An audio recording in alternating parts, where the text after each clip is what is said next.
July 1927. Yes. And then from there to Sturgis. And while at Sturgis, you had a whole lot of things going on in your life.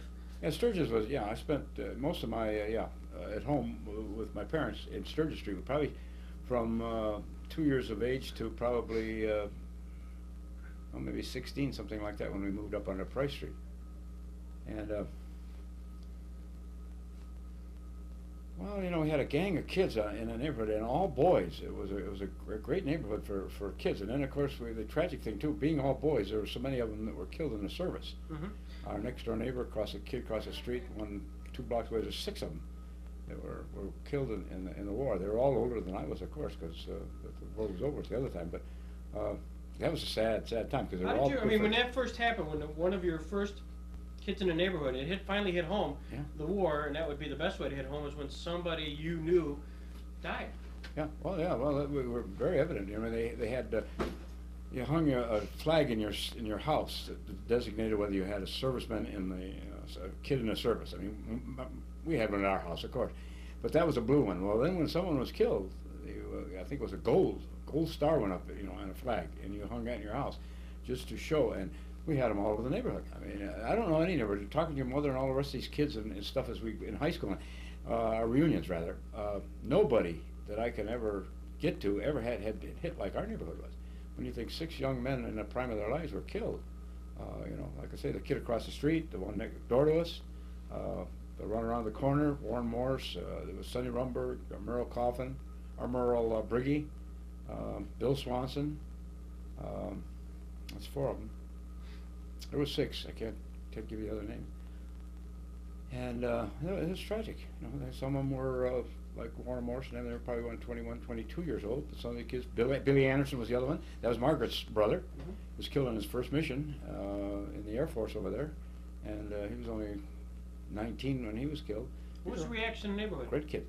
Oh, it was terrible. You know, it's just unbelievable that we could have this be happening to us. And I think at the time too, we thought, you know, when you it hits you that hard, it's hitting everybody that hard. But really, thank goodness it wasn't. Our little neighborhood got slammed. And did you go to the funerals? Remember anything?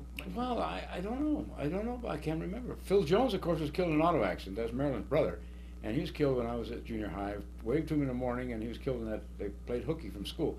That funeral, I can remember. Our whole neighborhood kids, we all had a special time that we walked over they had the funeral at home. But with those servicemen, I don't think so. I can't recall, because some of those kids they never did find, you know. Merle Briggy, I don't remember him. He was our next door neighbor, and I don't remember his funeral at all, so I don't know that they ever, he was probably buried over in Europe, you know. So many of them were. I don't recall. Only that they were killed. So your adolescent years were on Sturgis? Yeah. And you had a newspaper route? I had several. I had a Buffalo News route, and that took up the whole north side, because Buffalo News didn't go to every house, and about 30-some papers. And I had Delbert, because it was such a big area. He took half the customers, and I took half. Mm-hmm. But I owned the route. And Christmas time came. I took the calendars to everybody's house, all 30 customers. And I come home and I got the prizes and I laid it out on the table, and I was so happy that Mother says, "Well, what are you going to do with Delbert?" I says, "Well, what's to do with Delbert? This is my route." She says, "You don't even know some of these people," which I didn't, because he'd take care of them. But she made me that morning go over to Delbert and give him the 15 customers that he had. I had to give him $15 or whatever it was. You know, I had to, but I thought I could get away with something pretty good there. And Phil Briggy lived next door. He was in charge of Collier's.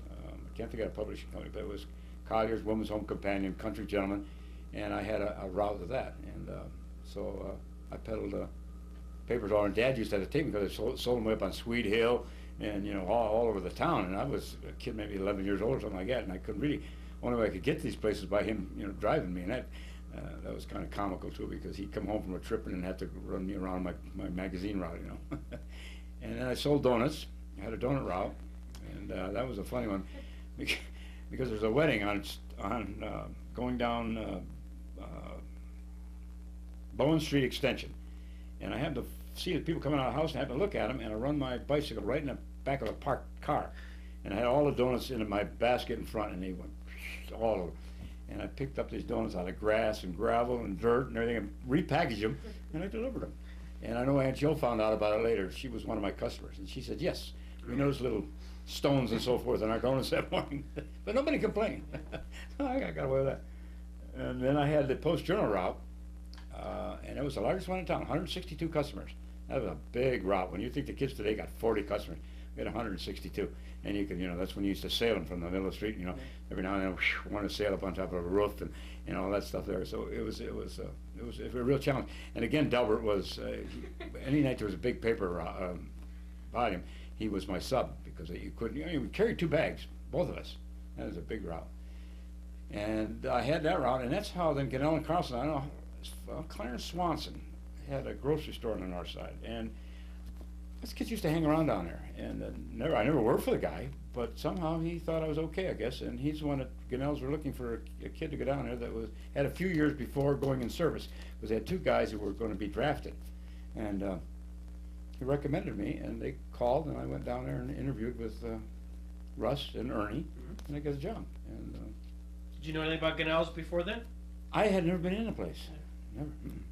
No, I'd gone by because I'd gone with my mother down that public market, but I'd never been in that newsroom. No, it was like I said before, Grandma she wasn't in favor of me taking that job. I mean, that was a bad place, she thought, and it really wasn't. They were great guys, Russ and Ernie were, and she soon found that out, because they made, just like I was their kid really, and I worked with Russ at home on and stuff, moving. He moved a couple times, and Ernie always picked me up for work, things like this, and I had a good life with that. That was a great job. Well, what'd you do there? Well, you clerked, of course, but then my big job when I came down every night from school, I'd have to go to Jacobson's, which was a wholesale tobacco thing, and get snuff, and I would carry 6 of them things across the square, and that was a daily deal, and they sold that much snuff in that store, and then I would go to work. I mean, I was paid by doing it. My pay started when I left school, I guess, as the way they figured. So much dollars. It was a salary. Yep. I didn't have an hourly rate. And you got in there and you started I used to scrub windows and clean up stuff like that and stock all the cigars and cigarettes. We had to fill the bins and candy. And then one of the things, too, it makes you sick about it when you think about how much cigar boxes are worth today, the wood ones. Yeah. One of the jobs I always had, they'd pile them up, as they emptied them. And I'd have to break them, like that, and lay them flat into a container. And literally 10, 15 boxes of wooden boxes of cigars I broke up literally every day. And then on Fridays and that, I would stop at the Quality Market and get these great big cardboard boxes that toilet paper came in, 140 rolls or whatever it was, and I would carry them down again. I was really pull them, a couple of them, and that's what we put back in for the treasure tickets. And that's how much debris came from treasure tickets. They were just a little ticket, about like that. They sold thousands of them. In fact, the dollar volume down there on a Friday, I think I said before, about $3,000. What was a treasure ticket? Well, it had 5 numbers on it, and it was the winning came from the last 5 digit of the treasury balance, not counting the cents. Mm-hmm. And there had all kinds of ways to win something on them. They were quarter a piece, 5 for a dollar. 50 centers were 50 cents a piece. I don't know if there was any increment of thing with that or not. There must have been. I don't know how. So how'd it work? So you got tickets that were distributed by? Well, by our leading citizens of Jamestown. One of them was a 33rd degree Mason was involved in it. And a lot of people never even knew this. I don't think a lot of people don't know it to this day. So Piney Johnson was one of the peddlers. Clarence Swanson, who got me the job, he had the Crescent. He had the Crescent. Piney Johnson had the Empire. And the other was Bryden Baker and Bauer had the B&B. So they'd actually bring a packet of... Oh, they brought them in, like on, I think Gunnell's got them on Mondays for the week, and just masses of them. And these guys are good to us too, because many people came in and asked, give me treasure ticket. They didn't give you a name. And if they did that, we, the clerks, because Piney Johnson was good to us, he'd give us a ham at Christmas and stuff like this, and you'd naturally pull out an Empire and let it sell them. I mean, they did this. They tried to buy us clerks off, and it worked. We would cater to it. But then some people played a certain ticket. They wanted 5 B&Bs, 5 presents or something like that. They had a preference on what they wanted. And so therefore, the Friday evening numbers. That all of them were out for the week then, but they got a daily one. See, every day, every night, you get a phone call. on the phone from the shops. And each shop in Jamestown had a, I don't know what you would call them. Well, Gannell's had them. I mean, because they gave them a little discount. They'd buy hundreds of tickets and sell them in a shop. And that guy would call, and he'd post it over in the shops. It was a big thing. How did you get the number? From the newspaper? Newspaper. Yeah, as soon as the Post-Journal came out, or then it would have been the Journal, I guess. And it was a Treasury thing was right, you know, and they knew what was happening. I mean, that's why I got a feature thing. I think it was on probably inside of the second page, and there was a Treasury balance. I don't know that it would ever be in the paper today. And those numbers were posted. So then we would put them at Gannell's, and then we'd get the phone calls. We would pass it on to the shops, Art Metal, Watson's, and all of them, and they would put it there, and the guys would know what it was. How was the payout? Right there from you guys? Oh, yeah. Unless it was a big one, like 500,000. The biggest on the 25 centers was daily was 500, and then on a weekend it was 1,000. On the 50-cent tickets, dailies was 1,100, and a weekend, or Friday was a big one, it was 3,000. And you know, and then when we'd pay out of it, you'd put them underneath the counter, you know, and then tape them up so people could see, and write a name on there so you know who won and all of this stuff here. It was good advertising, you know. We sold so many 3,000, and I sold one once, and I came back to work that day, didn't even, of course, know it. And Russ says, "There's an envelope here for you." And I said, "Well, what's that for?" He said, "Well, he's a guy came in here today, left it for you, $50." A kid hearing him, $50, and he had won $3,000, and I had sold him the ticket. So when he came in, he didn't even know me, but he told me, that blonde kid, you know, he's the guy who picked that ticket out for me. You give him this here money, so he left $50 for me. And then you won one time. And then I won one. Yeah, I split it with Warren Lindquist. We bought 5 together, and we won $500, and I got $250. He got $250. My mother was livid. You know, it was just terrible, gambling at that young age. But you know, you were there, and you couldn't help it. And actually, what it was, I got the tickets out and sold them to Warren. I mean, he said, "Let's go 50-50." So we did. And it was on a Friday night, and he's standing there opening them up, and you could open them up so that you could see that the first number and the last two. And he says, "You know what we got, Lyle? We got the first and the last two." And we thought, we were just, you know, open up right side, kind of, holy cow. So anyway, that was what bought that lousy car I had, and a few things like that. But Grandma took it, and then when the money ended up, it went in the bank. I never could spend it after I invested that car. She'd put the money away. Yeah. But, I was Gannell Carlson, but before that, you were pretty ingenious, and you and Gordy got into some, you were kind of a cats and jammer kids, got into your own little areas of trouble and interest. We had something, yeah. Cindy don't want to talk too much about this stuff, because you don't want to hear all this stuff. we were, you know, as kids, you didn't have, you understand, you didn't have TV, and we didn't really have a lot of pressure for studies, because I've said this before, but it sounded, we knew we were going to go into service. I mean, you didn't know when the war was going to end. So everything was kind of a lark, you know. I mean, you took it, like I said, the ice skating, that took preference over everything. And we had basketball teams. We played one night at least up at Washington, you know, in a league that we had.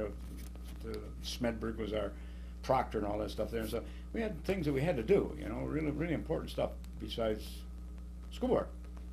And I managed to always do that stuff first. That came. And I don't know, I had good grades in grade school. I mean, when I wasn't old enough to do a lot of these crazy things, but I knew that I'd let schoolwork slide. Shouldn't have done that, but I did.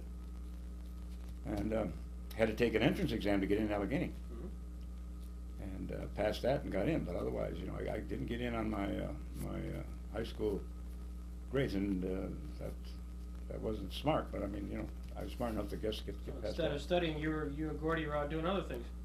Yeah. And Gordy had a car, you know, and I never had a car then. I mean, that thing I had was for weeks, but he had a car his senior year, and he worked at a gas station, and so we had unlimited supplies of that. Actually got so bad, some of the kids really wasn't involved in that. They go around at nights and, you know, take the hoses off the cars. You know, they were closed, and just the drippings of the gas tank into the thing, and go to the next one and dump and all that the next day at night when they're closed. You weren't stealing gas; you were just getting it out of their hoses, whatever it was. And I don't know how much they ever got, but they were pulling that stuff too.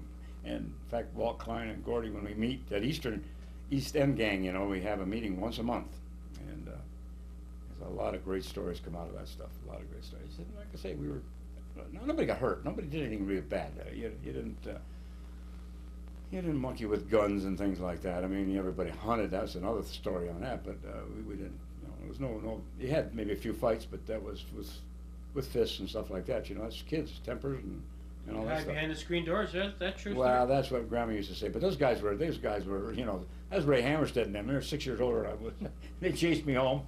I don't know what I did to them to get them to chase me, but they chased me home. And yeah, that was Grandma's story. But some of it was true. I had to run for home to save my life. Well, you had some pranks. Well, that's right. And then another thing too, he didn't get much stuff. You know, I told you about Aunt Rand gave me the dog and Rose's skates. Couldn't get a two-wheel bike, and I must have been probably 10 years old, and I still had a three-wheeler, but I had a big three-wheeler. The back wheels were this big, and I could ride that bike, tip it, and ride on two wheels. You know, just for the fact that I was challenged. You know, I wanted a two-wheeler, but I wasn't getting one, and I do that. And I could take that thing out of the garage on Sturgis Street, and I could go all the way up to the Blanchard Street hill, and it was a pretty steep hill, and turn around and come all the way down, full bore, and never have that other wheel go down. And I remember Marilyn Jones's grandfather who lived with him, and his brother was here from Pittsburgh, and he come over and he said, "Lyle," he said, "go get your bike." He said, "I want to tell my brother Charlie, or whoever he was, that I know a kid that can do something that he's never seen done." I said, "Yeah, I will." So I went in my garage and got my bike, and I came out, did this thing, and these two old guys just stood there and watched it. I couldn't believe it. But I had that down. But then I did get a two-wheeler, and I think that probably shamed my dad into getting it for me. I got a Roadmaster. But I probably was 12 years old before I got a two-wheeler. Different life. You kids got them when you were 5 and 6 years old. Sure. Oh. Did you have girlfriends? Was that an interest that you're? No, there wasn't any girls down there, but except Marilyn Jones, and she had a ball because she could be around there, you know, and you'd play red light, green light, and all these things here, and truth and consequence, and you know how they tease her about who was her boyfriend, and well, then she literally named every kid in the neighborhood. But Marilyn, she was kind of a big shot, or whatever you want to call it, a special breed of cat in our neighborhood because it was all boys. It was strange that must have had 8, 10 of us that were of my age, you know, boys. It was a great neighborhood for that. And we had ball teams, and we played football. We did everything, you know, in their backyards. And in fact, I got pictures of boxing too that we did and things like that. And I don't know, I haven't ever told you about on this anyway about the white rats I had. I traded with.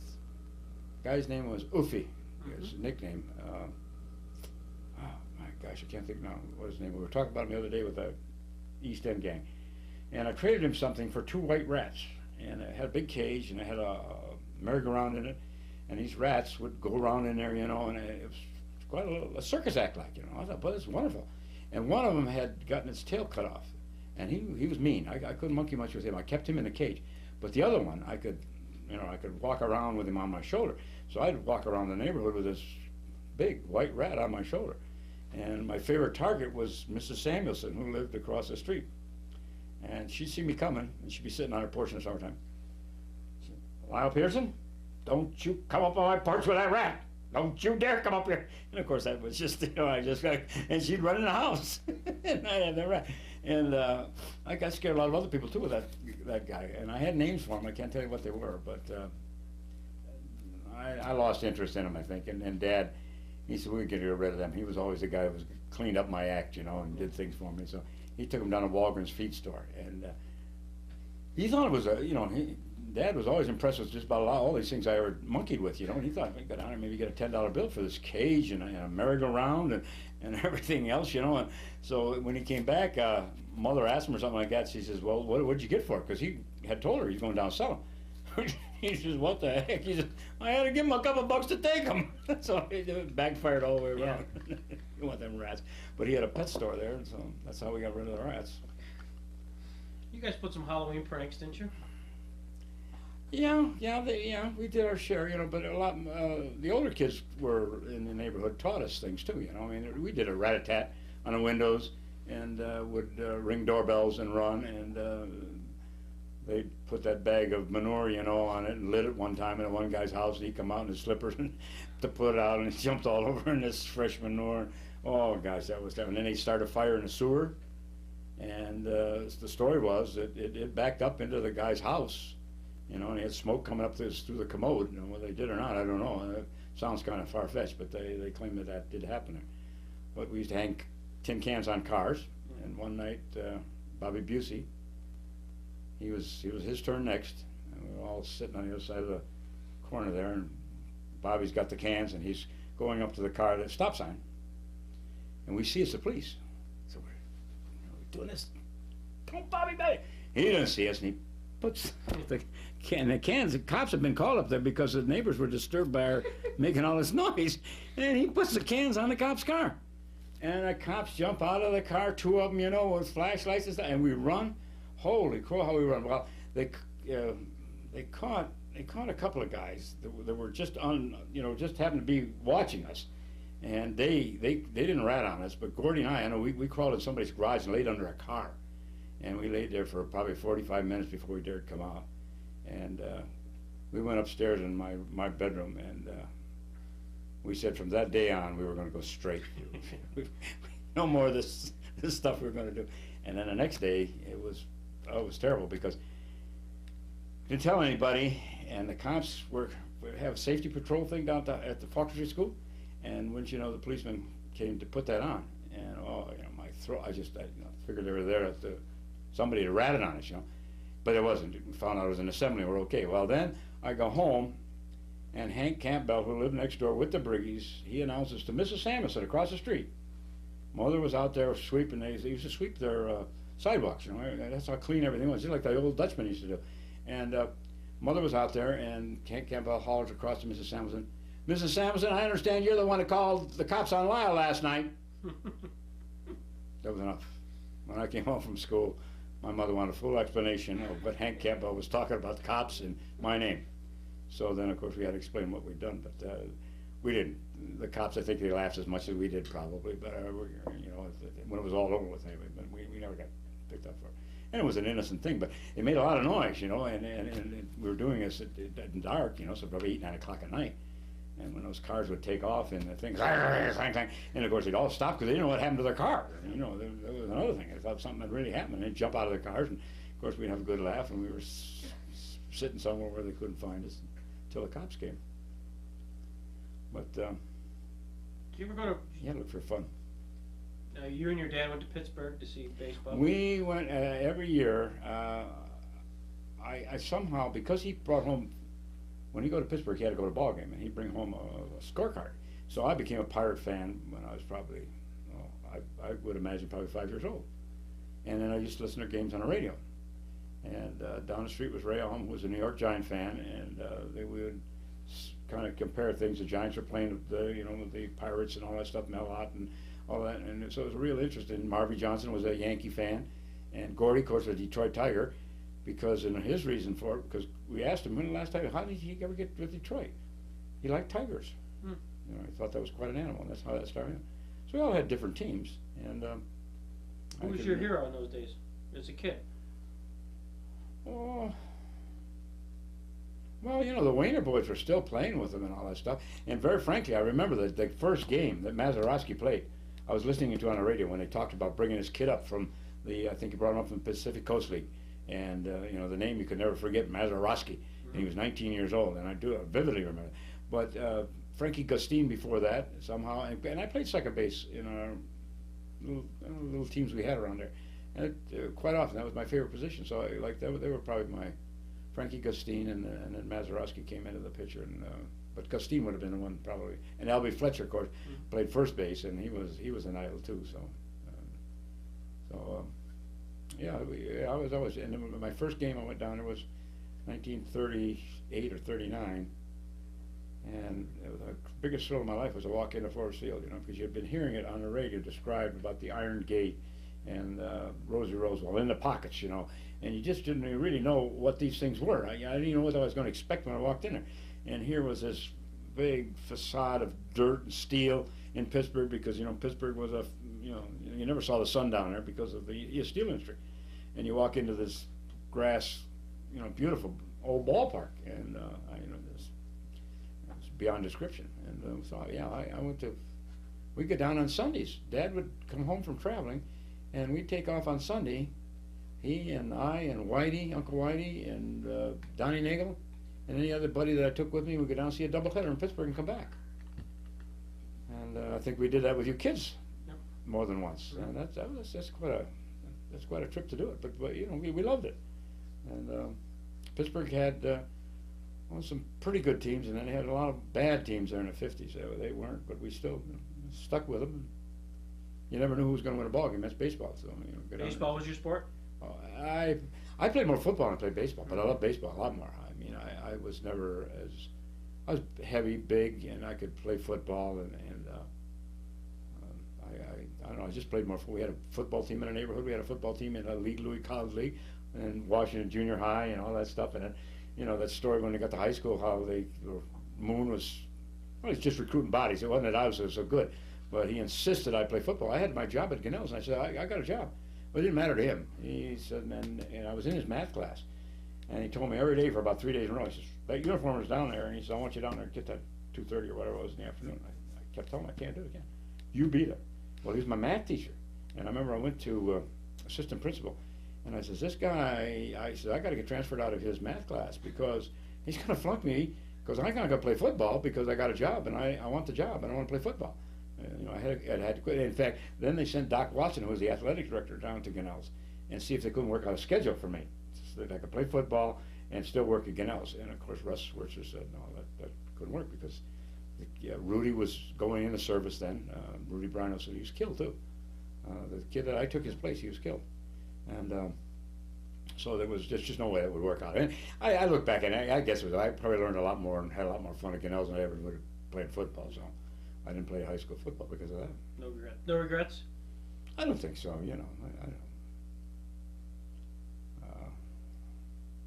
I think I don't know. I think people envied me my job. You know, most all my gang anyway. They'd have loved to have my job, including Gordy now, because it was it was quite an active place. And, we were right in the middle of sports. You know, everything that I liked was right in front of me all the time, and the arguments and the stuff like that. You knew who everybody pulled for. And, no, I don't think so. No. So that's high school. You graduated from high school in 1945. And then you enlisted in the Navy. Enlisted in the Navy before we graduated. It was about May or April of that year, and then we were inducted prior to our 18th birthday, which I can't tell you what, in July. Mm-hmm. And then they didn't pull us out until no, it was the latter part of August or September when I left. Yeah. Did you have senior proms then? No, we had senior parties, and I took your mother to a couple of them. But then once she had a church function, and I thought, oh, the heck with that. So I remember I took Carol Quist, or Billy Larson's, took her to one of the events during that week. Mother can't figure out what really was, but I think it was a church thing she had to go to because they're honoring, you know, like they used to with the kids in church. And of course that was highly important. And I expect I'd asked her, and she had to go to that thing there. I don't remember how that was, but I remember I took Quisty. So, but most of the parties and all that stuff, we were going, you know, pretty regular. We started dating after a basketball cheerleaders dance, and I worked at Gannell's that night. And Mother was a cheerleader? Mother was a cheerleader, yeah. She could holler and scream, and they didn't do acrobatics in those days, you know. They just, you know, boom, boom, boom, and root and scroot and all that stuff.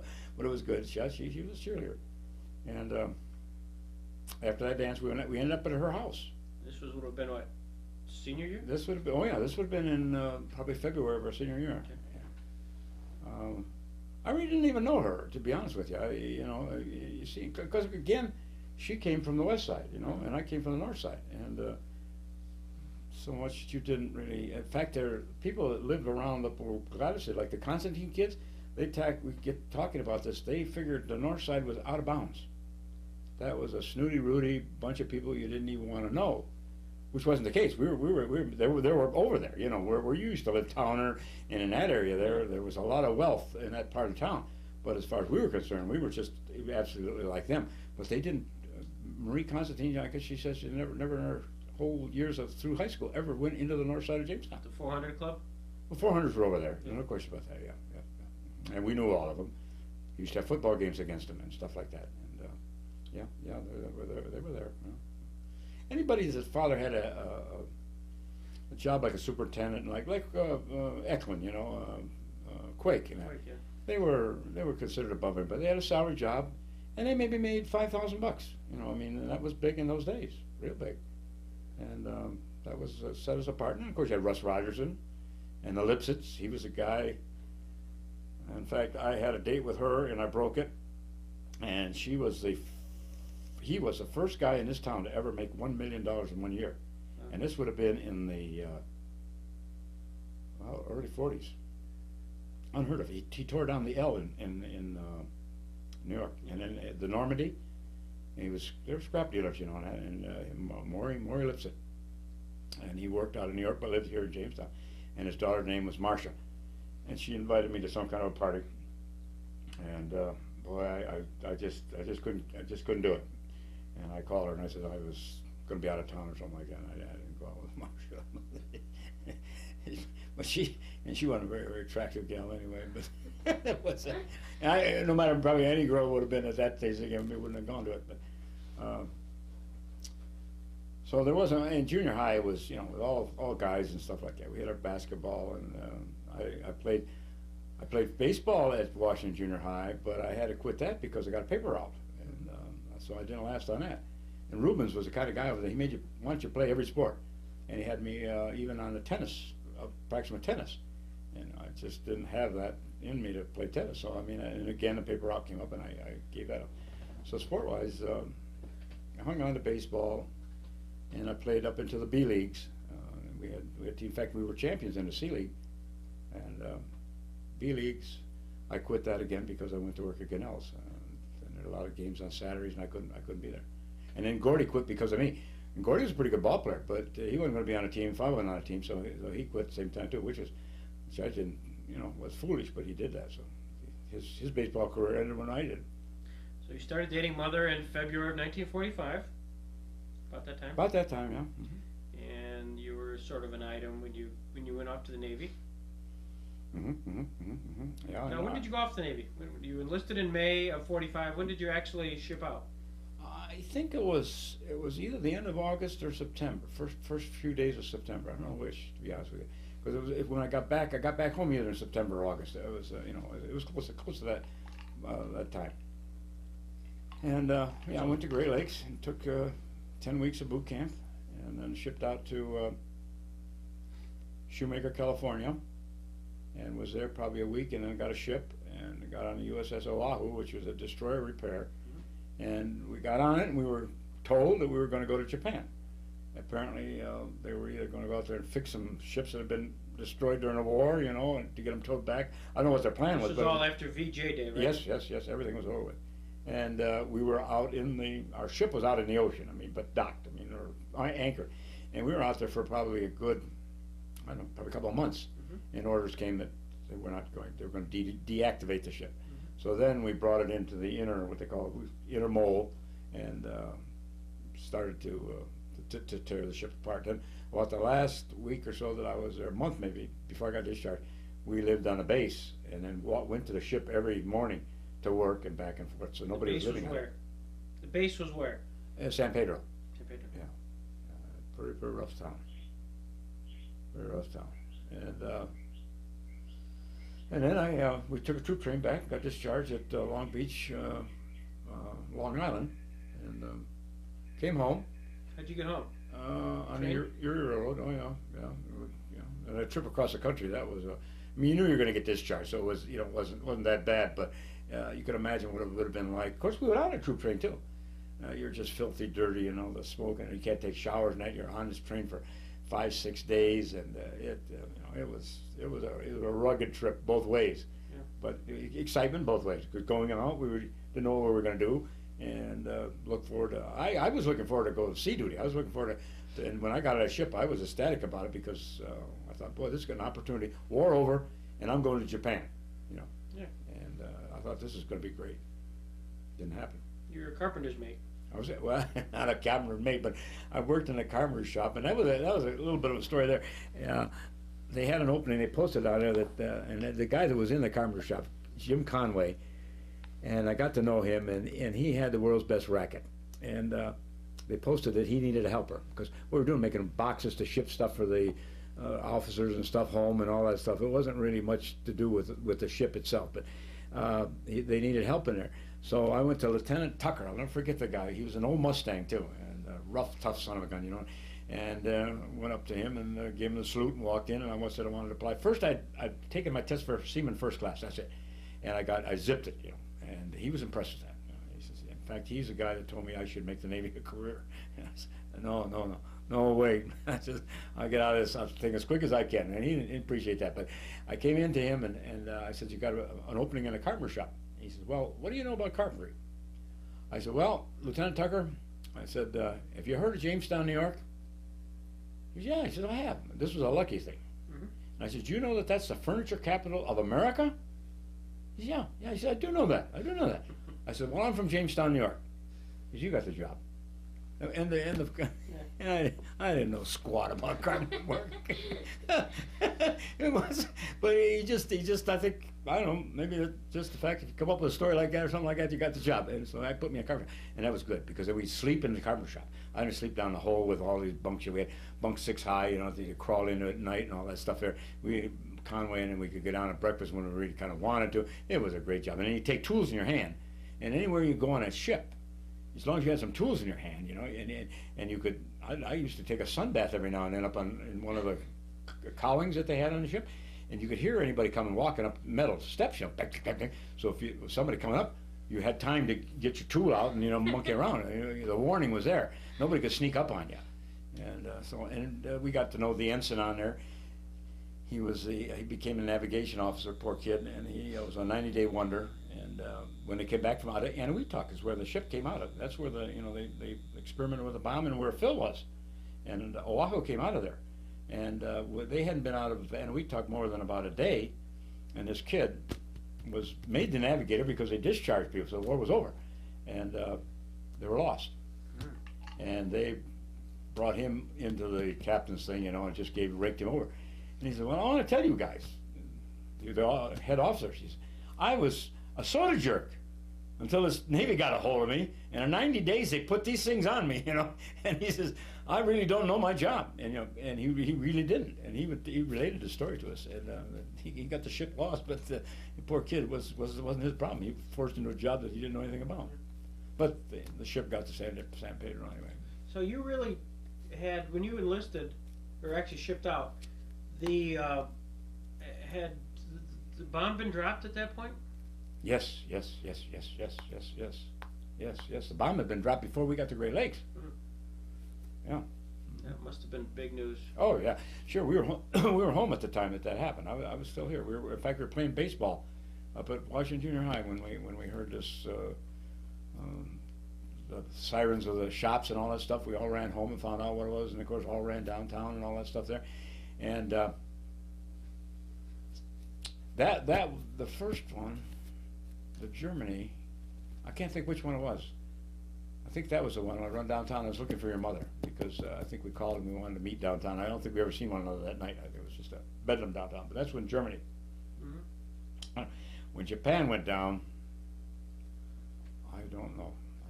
It's one or the other. I don't remember. But you were home. I was home at that time. Yeah.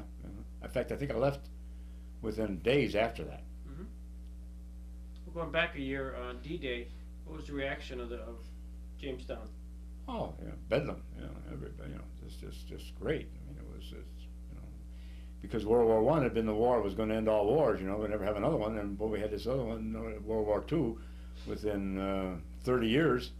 It was, you know, it's a compounded real problem. And World War II was, well, I think probably, actually it hit home a lot harder than the other one did because of those kids in our neighborhood. You know, it was a terrible, tragic time.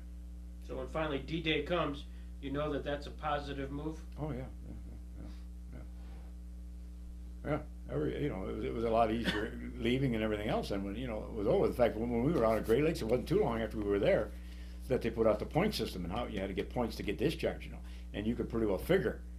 You know, so I say we were in the service probably a week or more, and we could literally figure out when we could get discharged. Yeah. And I got discharged real late because for some reason that ship that I was on wouldn't let me go. I mean, I never did know why.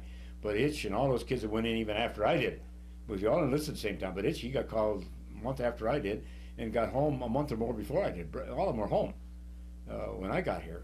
So I don't know why, but I didn't get out like I thought I should get out.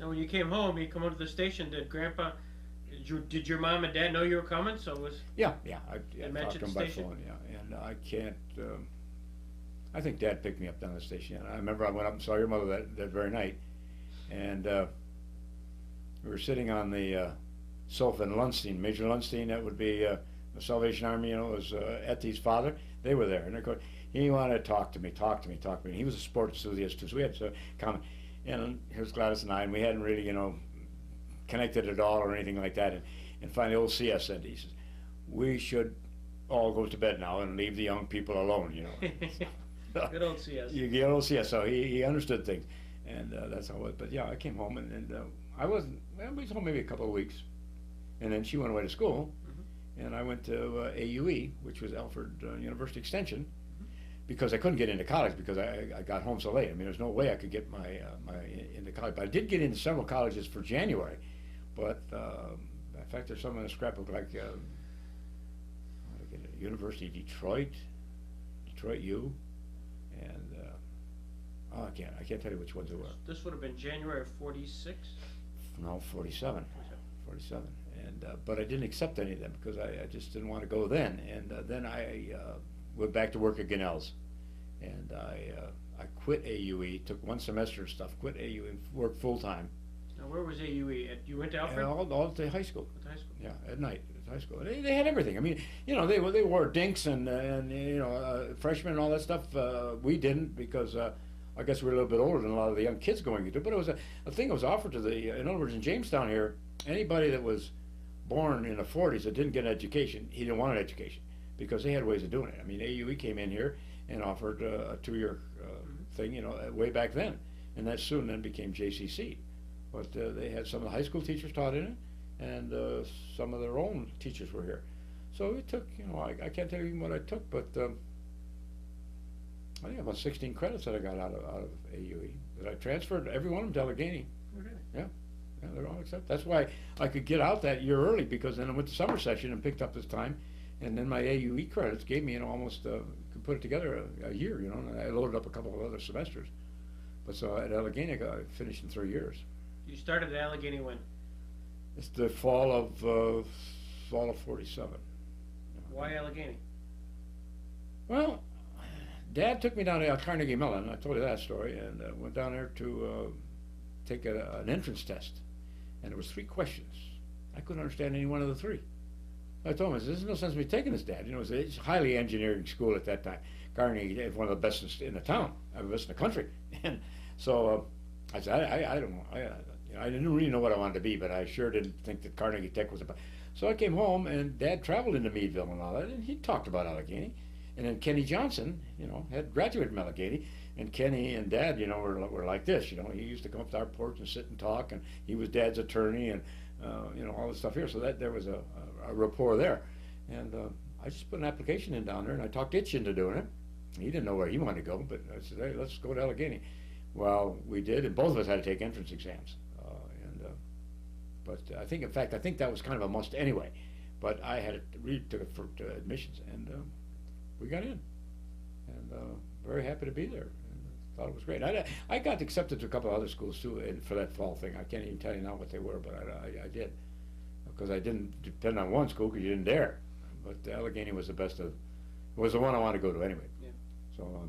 Now, Mother, she was still in Jamestown at the time, or? Oh, Mother, then she went to Arizona with her dad. Her dad was, you know, had a bad case of asthma and, allergies and stuff like that, and he was having a tough time breathing, so he thought Arizona would do him some good. So he went out there, and Gladys went with him to really help him out financially too, because she worked out there, and so she was there all of that year that I was at Allegheny. For my first year at Allegheny, she was out there. But they soon decided, he did it, CS, that is not where he wanted to be. I don't know what would have happened if he'd wanted to be there. You know, if Gladys would have stayed out there or come back here, I really, you know, it's hard to say. Because she was through with Bethel. She only went 2 years. And in fact, it was a financial thing. They, you know, the Carlson family had made money, but they didn't hang on to it too well, and they were not in a position to keep her in school. And she came home, and she worked at Post Journal, Well, no, that was later. She worked at Post Journal later. But she worked for Lawson's. And your grandma's the only one in the family ever got fired from a job that we know of. And it was my fault. There was a football game, and I said, "You'd be down at a football game." I said, there was a dance afterward and all that stuff there. And she went and told the boss that she was going to take Saturday morning off and go to a football game. And he said, you can't have it off. She called me, and I said something about, well, you better get down here, and something of words to that effect, because I'd made plans for her and where to stay and all this stuff. And she tootled on down. And Monday she went to work, and the guy says, "You go home." He fired her. But then they were leaving for Arizona, I think, right after that. So I think that was When was Bethel? Bethel she went to Bethel at 45, of course, and 45 and 46. Went fall of 45, fall of 46. So she graduated from Bethel, She so did. that's why she was back home. Yeah. And then you went off to Allegheny. I went off to Allegheny, yeah. And then she went to Arizona. And she went to Arizona. So she had her associate's degree. She has an associate degree, sociology. Yes, she Yeah. Sociology? I don't think I knew that. Yeah. She's going to be a social worker. Okay. So she's in Arizona, you're at Allegheny. Yep. Do you keep connecting? Yeah, we wrote. Yeah, it was. I don't know. I can't. You'd have to get her opinion too on this stuff. We don't know what you can't remember. What your feeling was this girl I was going to marry, or was this a guy she was going to? I don't know. That I expect it probably was thought of then. I don't know, because certainly she was going out and I was going out, and I don't know. I really don't. But then she came back, and that 48 then, I guess. And then we connected again and started going together. So she's in Jamestown, you're at Allegheny, and you come home on weekends? I came home then. Then I came home. I used to hitchhike home on weekends, yeah. Yeah, I did. And I'd take the train back on Monday morning. Mm-hmm. And Itch and I, we'd sit in the men's room when a guy was taking tickets. And then when we knew he was gone through the thing, and we'd go back out and sit down, and we'd have tickets for next week, we didn't have to buy them. I don't know, when did we decide that we were going to really be hooked together, Butch? I don't know. Well, when you pinned me. When what? When I got your fraternity pin. And All that right. was the, When was that? well, that had to be 48? just a year before we got engaged. 48. Yeah. Okay, I'll give her my fraternity pin. I guess 48. So that shut off all the fun down at the beginning. What was your nickname for her? I was Butch because of being a butcher's daughter. That was Rolly that hung that on it, but that's all been. I don't know why. I don't think she ever really cared for the name of Gladys neither. But I don't know. It's all characters that have that name and stuff like that. So it's just I don't know. It just became easier to say or something like that. I don't know. But everybody in that gang knew her as Butch. I mean, that was just she was What'd they Butcher's call daughter. you? What'd you call me? What'd they call you? Oh, I had all kinds of names, and I hated every one of them. I mean, I'd never mind my name Lyle, but I mean, it was Blondie and Pete, and Pete was okay, but Blondie, I hated that. I think I swung at a couple of guys, or I let them know that was, or Whitey. That was another name I didn't want. I don't want that Whitey. So, yeah. Did she have a pet name for you? I don't think so. Nope. No. He was always Lyle. Yeah, and the funny part of it, it's you don't mind the name Greg, do you? I mean, yeah. No. And I never did mind my name. I mean, that was a point. I think on my Navy jacket I had Pete on that, and so for when I was in the Navy, I was called that. I guess I must have wanted to be. I don't know. But So you're at Allegheny, she's up here, you had formal dances down at Allegheny? oh yeah, she came down. Yeah. She came down? Yeah. And I was I was president of sophomore class, and see then this thing came up. We got pinned and all that stuff there, so I was kind of a lame duck president, really. I mean, I had we had the title, but when the dances up, he didn't date anybody from Allegheny. You had to bring her down, and Claude Thornhill was our big sophomore dance, and that was big. And one other dance that we were responsible for, the guy got in a snowstorm and couldn't get there, and we were calling him, and we finally got a hold of him, and he was on his way coming out of Erie, and he got there, but he got there an hour and a half late, and that was a terrible thing. But we insisted that he make up the time he'd lost, and of course the guy realized this, and they did. So our dance worked out, but that was one of our things that we had as a sophomore deal. It was kind of tough to handle, but it worked out. You were in a fraternity? Yeah, Phi Kappa Psi. I was treasurer for 1 year. And we had the left wing, we called ourselves. It was about maybe 10, 12 guys, Mark Funk, Jack Howell, and I can't tell you, Brebner, but it was a left wing. And we were just a different bunch of guys, I guess. We didn't go for a lot of the follow-all that they did down there. We weren't, Were you all military guys? yes, everyone had been service. They were older, yeah. And we had a lot of, and that was it too. We had a lot of young kids, and in that year that we came in, that probably, maybe half and half. A lot of veterans, which showed on that 50-year picture we got, but there was also a lot of young kids, and they were different to the point of what we were. And not that I was so old, but we had guys who were bald-headed, that were coming back to school for the first year. Dick Cook and them, and were in their 30s as far as that goes. Some football players were that. They talk about some of these guys, playing baseball. Well, back then they were playing football at 28, 29 years old too, because they'd been, away in the service. They'd been a delegating and gone for 4 or 5 years and come back. Tell them about the dinks. Yeah, well, that was our responsibility too, as freshmen coming in. They had a meeting and asked us if we wouldn't wear the dinks, get that tradition back. And Dick Cook was our freshman president, Bob Cook. And he says, yeah, we will, but there better not be any harassments. And the student council, no, just wear them.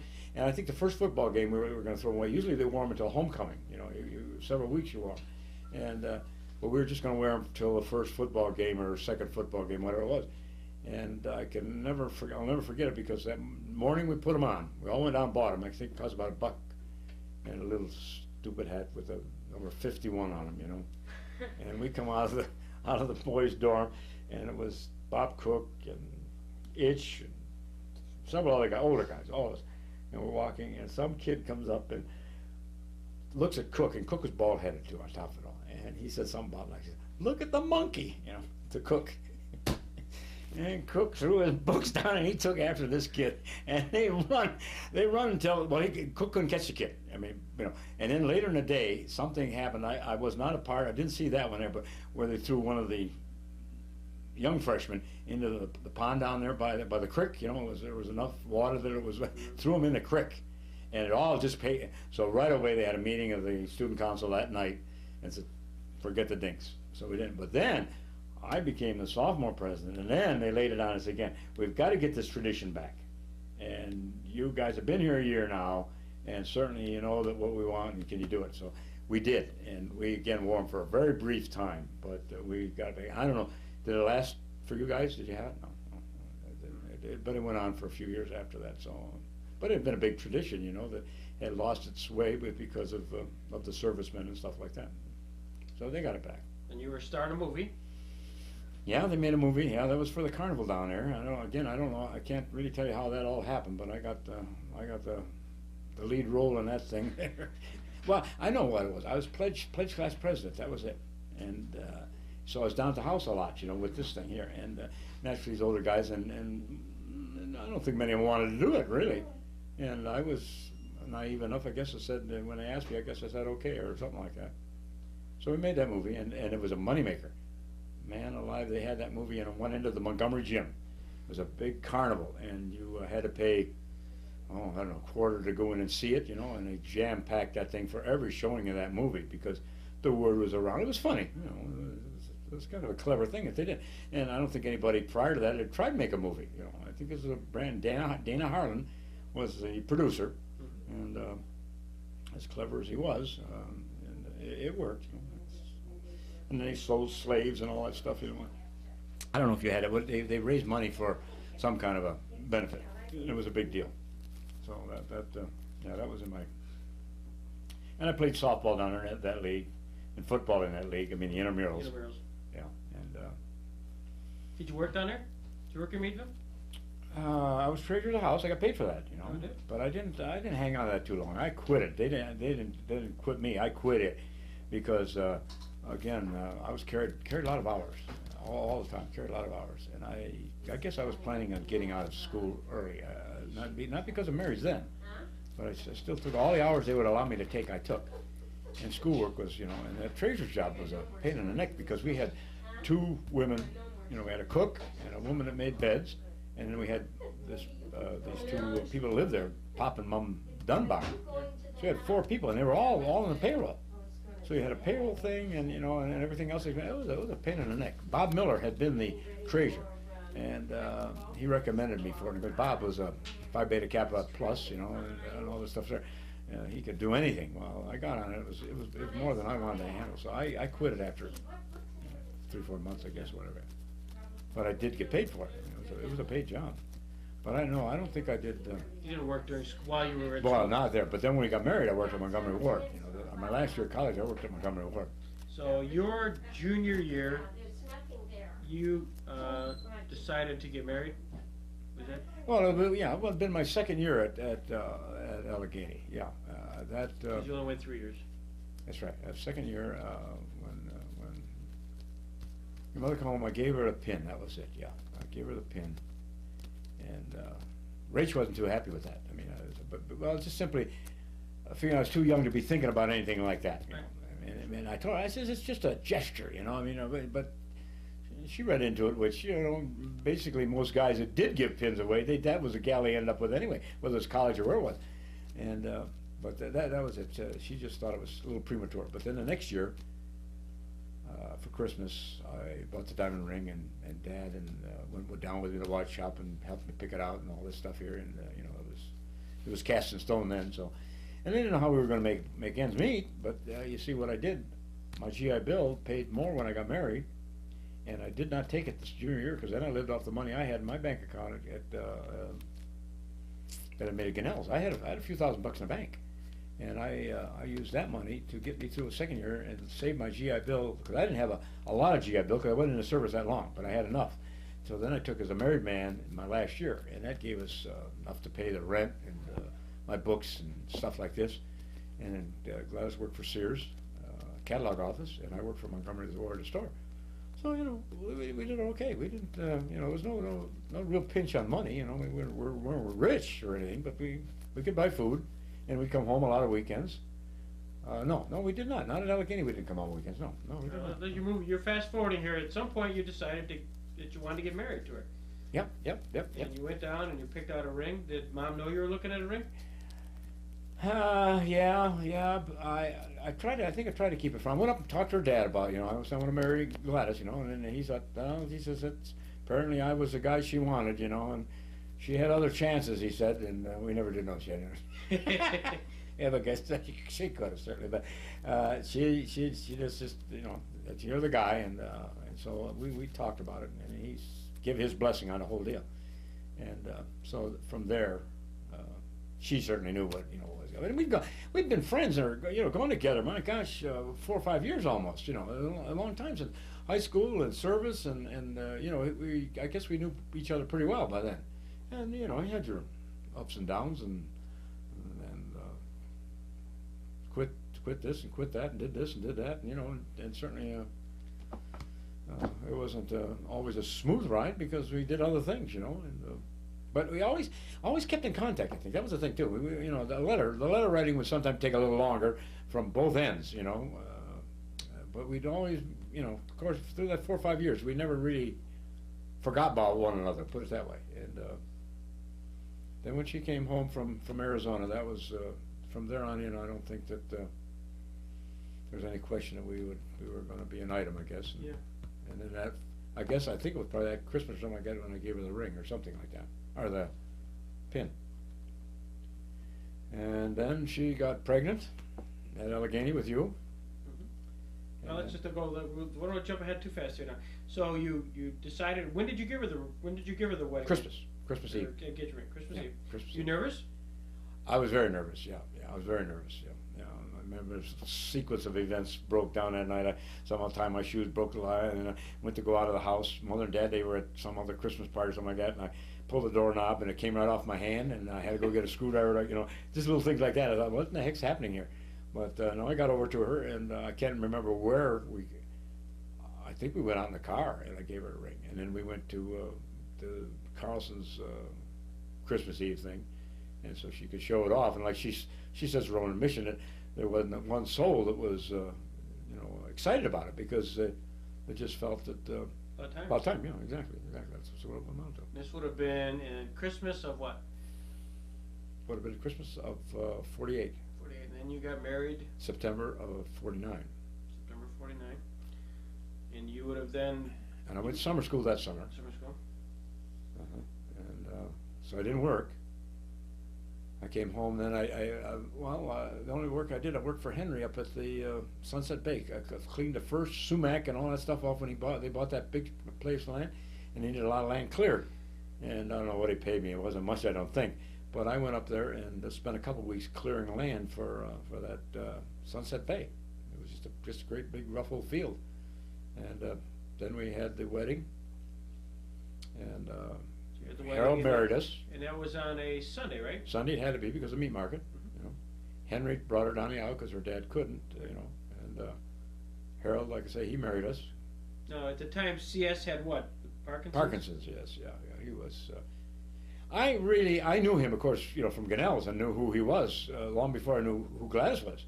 So I knew him as a well man, and he was a big, healthy looking man, Was he tall? No, not really, but not short neither. He was maybe my height, and not on the heavy side, rather stocky. He was a good-looking specimen of a man, and like I say, I knew him then. And but he went down, and most of the life that I was around with him, he was in bad shape, and it was too bad. He didn't have the last 4 or 5 years of good life. It was not easy. He become crippled up so bad, and and finally, that he started on his mind and so forth. But that was just prior to his death, because I remember coming home and Gladys was so upset that he seemed to be losing something, and she really literally asked both of us to pray about him, and that he wouldn't get into this. Could go, and he did. He died within either that night or the next night. Yeah. It was just a bingo. So the first time she's seen any evidence, and that's what happens with this Parkinson's when you've had it long enough. So it was. But yeah, we got married. Went to New York City for honeymoon, and stayed at Waldorf Astoria. Art got us stay. We saw they play. What was that play? Streetcar Named Desire, with.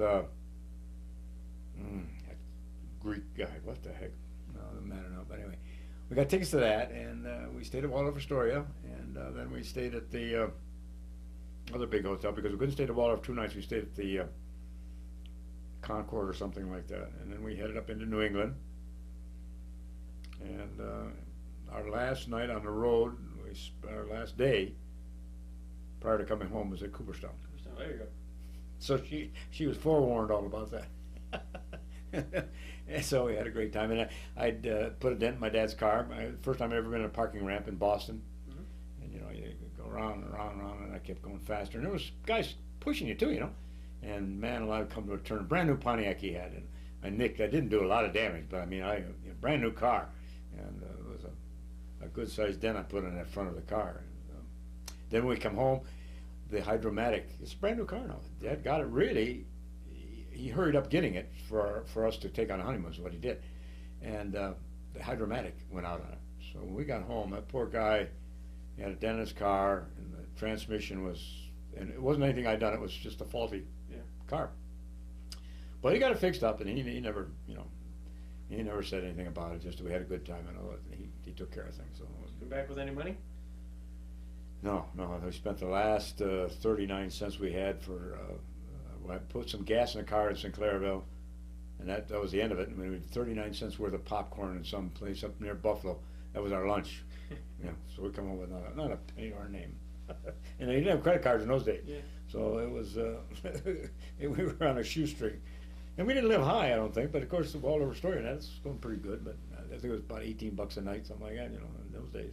So this was early September, then you had to be right back to school, right?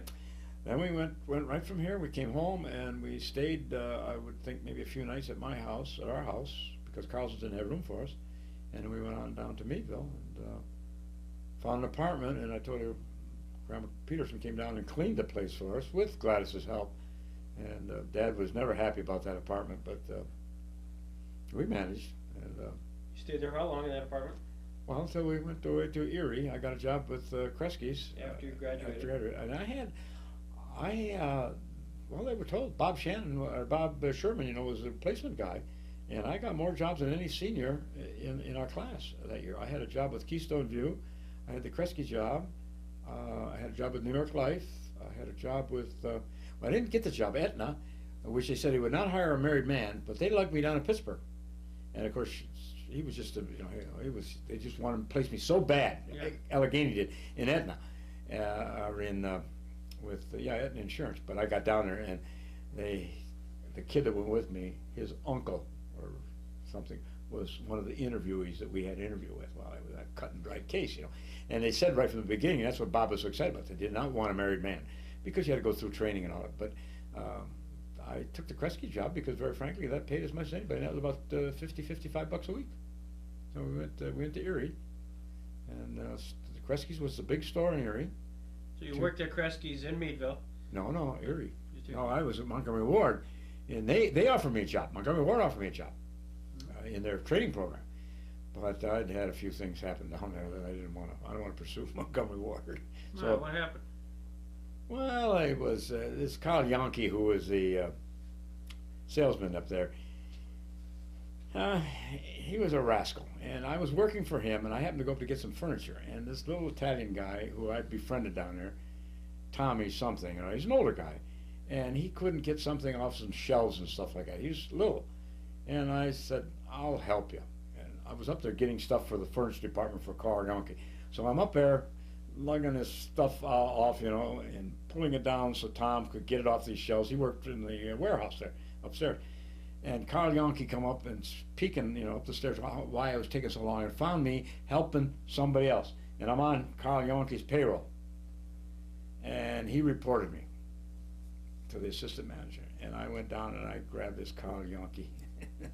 I put him up against the wall. And you know, so I'm trying to help somebody, but anyway, I still work for the guy, and then he ended up, I did some selling for him. So he kind of forgave that incident on it, but it wasn't good. And I know I went back down for homecoming probably 5 years later, and I went down to Montgomery Ward, and I come up in the furniture department, and Carl, you still got that hot head of yours? You still got it, huh? 5 years after I left the place. But you know, he was a son of a gun, because you know, I was really trying to just do somebody a good favor, and it backfired on me and him, and he got in trouble. This little Tommy, he got in trouble by asking me to do stuff. You know, it's kind of a rigid thing, you know. And of course, again, Carl Yankee, the expense of me was against his department, you know, which was little or nothing, you know. And in fact, then one of the other incidents I had there, they called me into the maintenance department then, and they wanted all the displays where they put mattresses painted. And so they said, you want to get that painted. So I went down to the paint department, and I said, you heard what I got to paint these things up here. Do you know what color it's going to be? And the guys knew it. Yeah. And they said, yeah. And they gave me 2 quarts of paint, or 2 gallons rather, of paint. And they said, you go back here and put some papers down and mix them and go paint. So I done it and mixed them up. Well, if you know what paint cans are like, you know, you get money, by mixing you get paint up on the lips, you know, and all that. And then I take them off the papers, and I walk up 1 flight of stairs, and every step I took was a drop of paint, all the way up and into the furniture department. And they spotted it, and they said, you know, this has got to be cleaned up. So of course, what I did, I go down and get a big jug of turpentine and clean up all these spots. And so that whole work day, I never did a thing but clean. I never painted. I started painting the next day, but the old guy down in the paint shop, I know he told the assistant manager, he says, you guys got to learn, you can't get cream with skim milk prices. You know, that's another, they're paying me skim. And then I was a Santa Claus, right? Yeah, I played Santa Claus down over there, and that was, they got dressed up in a real, you know, the guy that was supposed to do it somehow got sick or something, and so I had to do it on a Saturday afternoon. And kids from, you know, Cambridge Springs and all this stuff here came up, and some sad stories with the little kids. And it got to you, some of them, you know, because they just knew they weren't going to get much and all this stuff here, and you had to try to assure them that, you know, we would be there, and they really believed in you. no question about it. You were Santa Claus. So that was another interesting thing I had to do. Anything that they wanted me to do, I had to do. So while in Meadville, mother work? She worked for Sears catalog office. She had a great boss, great boss. And well, Mrs. Christopher. Yep. And one of the nice things there too, she bought tickets, or they had to buy every business for Eddie Dushin, and he was in Meadville, and he was upstairs of some building down there, and I'll never forget it because Gladys and I, of course, got the tickets from her and went, and what an entertainer he was, man! And intermission came, and Eddie Dushin would not leave his band. He stayed right there, and the band, they rested at night. Eddie Dushin. And he was just a great guy, and we danced, of course, and had a good time, and hung around his piano on the intermission. It was in our young lives. That was a big night, which you'll never forget. Eddie Dushin. So, this is your senior year at Allegheny. Mm-hmm. You're finishing up your classes. You had to do a senior paper then? Did they have senior papers, at Allegheny, like they did when I was down there? The big, huge paper, senior thesis. Oh, thesis! I had to do a thesis. Yeah, That was me. do you remember what your title was? Oh, I don't. No, I don't. And typically, you got 3 credit hours for it, and you waited. There's no need to do this thing now. And of course, again, I was working and all these things, and I could find every excuse why not to get into that thing. But finally, of course, I did, and your Gladys typed it, and I don't know. I have no idea what I wrote about, but it was a blue book. Like I think we, I don't know. No, it wasn't. No, it wasn't a blue book. You had to put them in a folder, like it was a. What was your major? Economics. Economics. Mm-hmm. So mother's working at Sears. You're working at Montgomery Ward. You graduate from college. Then what? I went right to Erie. And the reason you went to Erie? I had a job with Christmas. Yeah. And I was. I had a title. Where did you live? We lived in. I know that because we go by it. Kearsarge? Kearsarge, right? Yeah, that's where we live. Kearsarge. Yeah, you know where it is? Yeah, right. Yeah, really, right now it's right back at the mall, really. Mm-hmm. And yeah, we lived this upstairs apartment, and we shared baths with the people. They used the same bathroom we did. We had a little apartment side. And one of the other big thrills was they invited us down for a Joe Louis fight. Can't tell you who he was fighting, but they said, "Do you want to come down and watch the fight tonight?" And we didn't have TV or anything. I don't think we even had a radio. And man, we'd run down there and watch that fight. They were good people. $20 a week, I think we paid for room, and I made 50. And by the time you groceries night, you just meager living. But Did mother work? no, she's pregnant with you. And, but she drew unemployment for a little bit. She signed up for that. But no, she didn't do any working in Erie. So I was conceived in Meadville. Conceived in me. You were conceived in Meadville. Yeah, that's right. Yeah. In fact, when school was over with, we probably were a week in the apartment before graduation, and I had, of course, at that time there was no thing at Goodnell or at Montgomery Ward, and Gladys had quit her job at Sears, so we just lollipopped around. And we were laying in bed, and Mrs. Tantilla would bring in, our landlady would bring in people to show her apartments, and she had a key. She'd go in our apartment at some of the worst times in the world. She'd just unlock and walk in.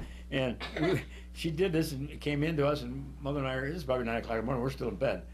And she walks in there, and I go, "Oh, Mom, me," and she walked out with the people, and then came back about 2 hours later, 11 o'clock, and we're still in bed. She just couldn't figure this stuff out. But we had a few days off, and we just did the natural thing, I guess, and did a lot of resting, that's all. So the mother comes home one day and says, "Guess what? I'm pregnant." Well, yeah, she. The strangest part of that, she'd verified this too, that I got sick too. How they say husbands, and never with the other kids, but with you, boy, I had a morning sickness, and this is true, and I don't vomit. I mean, I can count my hand how many times I've ever vomited in my life, and I did. And we put it together, and you'd heard it that somehow the male, and Gladys, of course, was sick too, and she got checked out in Meadville, and then we got our doctor in Erie. But you were born in Jamestown, but then we took a job at electroplating, and you were born here in Jamestown. But we were. Were you ready for this? We were, huh? You were ready for children? Oh yeah. We we're dumb, I guess, and naive to the point of, that everything would fall in place. And I think I'd always worked. I mean, I never had a problem working. I got jobs and anything I ever wanted to do. I'd worked at Nelson Brothers Lumber in between when I left Gunnell's for service. I worked, I always could find jobs. I never had a problem with jobs. And I think, my mother always said it. She just knew that I could provide, and it just went that way. We didn't worry about anything, I guess. And we didn't borrow any money. I mean, it was on our own, And we bought a car before we left Meadville, a Ford car, and we told you stories about that guy that had a used car lot next door to us. On a nice sunny afternoon, and we were just sitting on the porch there, nothing to do, and we'd go next door to the used car lot, and the guy, first few times he gives a little pitch about a car. Well, then after a while, he knew what we were up to. We'd just drive out to the lake, to McConney Lake, take a car. So he would sit there. He's a great joker. And we'd come walking down the street toward the lot, which is almost right next door to us. And he'd throw me cheese. Just take that one. We'd go out. And he was a great guy. He knew our situation. And so we'd get a car for a Sunday afternoon drive. We never bought any car. But things are, people were different in those days, too, I think. Couldn't do that. Today, they got calling the car with you, Yeah. He's kind of lazy anyway, this guy, I guess, but it worked. And we bought a car, bought a Ford before we left, and I had the money for it, from my money in Gunnell's. So we started life in Erie with a car and a pregnant lady, and I had my job, and it was as good a job as anybody was getting in those days. So when we didn't save any money, you couldn't. But then we come home weekends. We'd get done Saturday night, Saturday late, and then drive into Jamestown, and Mother we'd stay at our house, and she'd always have a big meal at night. And Saturday night there was standard fare, and Sunday we'd go to church, and then we'd have Sunday dinner at the Carlsons, and then C.S., her dad, would tell Henry, he says, bring some meat home for the kids. So Hank would bring a bag of meat, with a few pounds of hamburger and probably a roast or stuff like that, and some cold cuts and that, and we'd take that back to Erie, and it would get us through. So we did it literally, and that was unfair to the point of Erie, because I had a lot of good friends in Erie, Bobby Wagner and Clapthorne and all these guys there, and they always wanted to entertain us, had parties and all that stuff there. We always reneged and came home to Jamestown. Of course, Gladys she was pregnant, she wasn't feeling really all that great, but we just didn't participate in Erie. So Erie was kind of a it was not much fun really, but it was our fault. We had the opportunities to have, and we did go out with Bobby Wagner and him on a few things during the week, but we did not try to enjoy Erie. That's for sure. What brought you back to Jamestown? Well, when we first got married, we thought we'd go to South America and all this stuff. We were going to get as far away from Jamestown as possible. It was a kind of both mutual thing. It's going to take an adventure, but it didn't work that way. We get in Erie, and then we end up coming back to Jamestown. And her dad was in bad shape, and I think that was really the biggest thing. Because Otto and Rachel, they were fine. We didn't have to worry about their health or anything, But her dad was in bad shape, and I think being pregnant, and coming home to Ma and all that stuff there, I think that had somewhat to do with it. But I wanted to come as bad as she did, because we'd been coming here weekends, and with Wally and all that gang. And we would get down American Legion, and all that stuff. So our things was here in Jamestown. We didn't get into that Erie thing. And I came home, went up to Manufacturers Association, and I said, "Do you know anybody's hiring?" And he said, "Well, try automatic voting machine, art metal." And he said, "I know a guy down on Water Street, just bought a company, Pete Davis. He's looking for a man." So I went over to automatic voting machine, and very much interested in me in the sales capacity of starting out, and that. But at that time, they were looking for kind of self-contractors. You had to have some of your own money to start out. That was as you would progress in that would have been a tough racket. You'd buying politicians off and all that stuff. But I was just a kid. But I didn't get anything concrete. But I was to come back. And Art Metal, they had some office jobs that they thought would open up for me, and that I was to come back. Then I went from there right down to electroplating, and I talked to Davis, a little shack of a place that we had down there. And had a long talk, and he says, "Check with me next weekend." So in the meantime, he asked for references, and I told him I'd worked at Gunnell and Carlson, and he went over to Gunnell's. And I came home that next weekend, over to his house on Sunday, and he says, "I want you to work for me." And I never pursued the other two places, naturally. so I went to work for him. And again, you know, I worked in a factory. I did everything down there.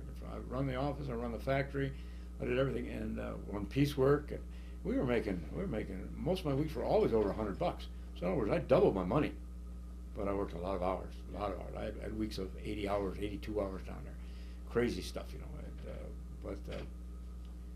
And he gave me raises. About every other week, I got a raise. I mean, he just Pete Davis was. I mean, I can't say enough about the guy. I mean, he was so good to me, you know. And like I said, you know, ended up giving me part of the business. You know, we had a good relationship. So that was good. And you came back to Jamestown. You knew you had the job when you Yep. came back here. Yeah. Where did you live? We lived with Otto and Rachel because they had room for us, you know. And then we've got the basement rooms on Sturgis Street, and Who was your landlord? Emil Carlson, who was my mother's uncle. Mm-hmm. And it worked out good. It was a musty place down in there, but it was furnished, you know, and all that stuff there. So we got by. And then, of course, you were born in January 11th, and snowy night. And in fact, I couldn't get my car out of the driveway because the driveway was like this. So I had to run up and get Dad's car and take Gladys to the hospital. And you were born in the afternoon. And then she was in the hospital about a week, and then we stayed with her folks. Mm-hmm. But it was very awkward because it wasn't really set up for us to be there, but we did. It was better for Gladys. We were there probably a week, and we came home, and we were up at Otto and Rachel's for another week or so, and then we went back to our apartment with you, and then we were on our own. It was quite an adventure. It all We're started. going to stop right here. Because we're running out of tape again. You're kidding. Huh? You're kidding. We've done that much again? Jeez, you got him. A little chatty Cathy. Answer. And Name. How what? Itch, get his name. Itch? That's good, because his wife always hated me for calling him that too. Rich. And some of the kids up in the neighborhood, little kids, I guess, couldn't say his name. It's you know, so it's Rich. And that's what it became. And so I don't know. And I never knew anything but Itch, and that's all we were, you know. And he was he died, you know, a couple of years ago. And he was a guy probably I had more fun with in my life than anybody I ever encountered. He was quite a guy. a few extra questions here. Huh? And I got married, and then he got married. I mean, it was just like that. Everything I did, I went to Allegheny, he went to Allegheny. We just kind of, you know, meshed off. And we weren't buddies till we got in high school. You know, almost our senior year, really, when we started running around together. But he was a good friend. Had a lot of. Did he live in the north side of me? Did he live in our side? No. He lived over here on. He went to. Where did Itch went to Jefferson, right? Yeah. Yeah. You lived on Prospect? Park Street. Park. Yeah. His sister's still around. I see her every now and then. Older sister. And but he died. Really tough. Because growing up, we sure. He's kind of got thing on now, eh? Well, we went ice skating down at Roseland, and Itch couldn't ice skate. And I said, this is someplace you got to go to meet girls, you know. So we come back from the service. So I said, we got to go ice skating. I don't know how to ice skate. I said, oh, it's nothing to it. So we get down there, and we rent a pair of skates for him, you know, and get him out there. And he's all, well, I seen a little kid. And I don't know why I ever did this. But I said, you see that guy? And he always wore a bright green Mackinac, like, you know, so you could pick him out anywhere, Itch. And I said, see a guy in a green outfit out there? I said, you go out and knock him down, will you? And this little kid was, you know, he was probably about 10 years old. And he's just standing there, and this little kid go out there, he grabbed him by the thing, and down they go. And this didn't know what was happening. He said, get away from me, kid. And he'd struggle up, and this kid, boom. And this went on, I bet you, for 20 minutes. Itch was going nuts. He was going to kill this kid. And I told the kid I'd give him a quarter if he did this, see. Well, finally I went out there and I told the kid, you know, leave him alone. Because Itch was getting banged up and everything else. And then the kid wanted his quarter and I wouldn't pay him. Oh, that was terrible. But I'll never forget that night. And Itch really never did. He could roller skate. And that's the difference. If you can ice skate, you can roller skate. But if you roller skate, that don't mean you can ice skate, see? And Itch was a good roller skater, and but he just never got the hang of ice skating. And I told me this is where, you know, where we had to meet all the girls. And that was the place, you know, everybody's down at those rinks skating. You had great times. That's funny. So they did some crazy things. We're into the kids now. Yeah.